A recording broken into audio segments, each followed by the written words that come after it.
చాలా సంతోషంగా ఉందండి. ముందు ఎక్కడికైనా వెళ్ళాలంటే డబ్బులు పెట్టి వెళ్ళాల్సి వచ్చేది, ఇప్పుడు ఫ్రీగా వెళ్ళొచ్చు కదా ఎక్కడికైనా.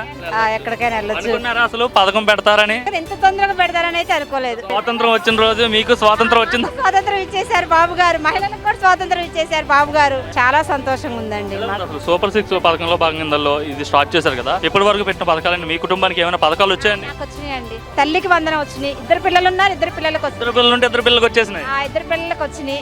మళ్ళీ 2 గ్యాస్ సిలిండర్లకి డబ్బులు పడ్డాయి. మా మామయ్య గారికి పెన్షన్ వస్తుంది, మళ్ళీ మా ఆడపడుచుకి హ్యాండిక్యాప్ కింద పెన్షన్ వస్తుంది. ఓవరాల్ గా చంద్రబాబు గారి పరిపాలన చూసాక ఏమనిపిస్తుంది? చాలా బాగుందండి, చాలా సంతోషంగా ఉంది. ఏం చెప్తారు ఒక మహిళగా? మరి ఇన్ని పథకాలు మీకోసం పెట్టారు, ఇంత బాగుంది అంటున్నారు, చంద్రబాబు నాయుడు గారు ఏం చెప్తారు? విజన్ విన్న వ్యక్తి చంద్రబాబు నాయుడు గారు అంటే డైనమిక్ లీడర్. చంద్రబాబు ముఖ్యమంత్రి అయితే ఉచితంగా గ్యాస్ సిలిండర్లు ఇస్తా అని చెప్పాడమ్మా, ఇచ్చాడమ్మా? ఇచ్చాడండి.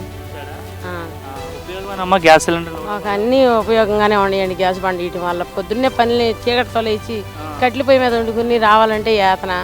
మళ్ళీ పొద్దుగుకిన దాకా 6 దాకా చేలో ఉండి ఇంటికి వెళ్తే పొద్దుగుకిన తర్వాత కట్ల పొయ్యి వెలిగించుకోవాలంటే యాతన కదండి. మాకు అన్నీ బాగానే ఉండి గ్యాస్ బండి ఇటు మాత్రంకి అన్నీ ఉపయోగమే. ఎట్లా ఉందమ్మా చంద్రబాబు ప్రభుత్వం? బాగుందండి. ఇట్లాగే ఉండాలని, దేశం అంతా బాగుపడాలని కోరుకోండి. అంత దేశం అంతా బాగుపడుతుంది. అవునవును.